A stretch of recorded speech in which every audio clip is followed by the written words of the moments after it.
सोडून तुला मातीला तू जाग उधाणू दे आज उरी.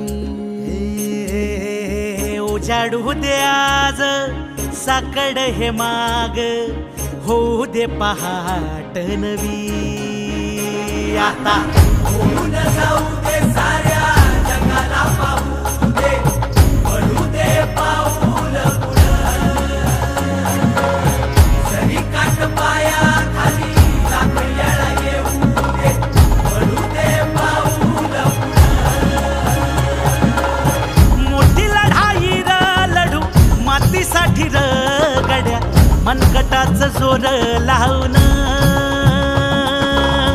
दाटला जरी अंधार एकजूट होऊ आज दिवा देऊ तेज धावर. तू आभाळ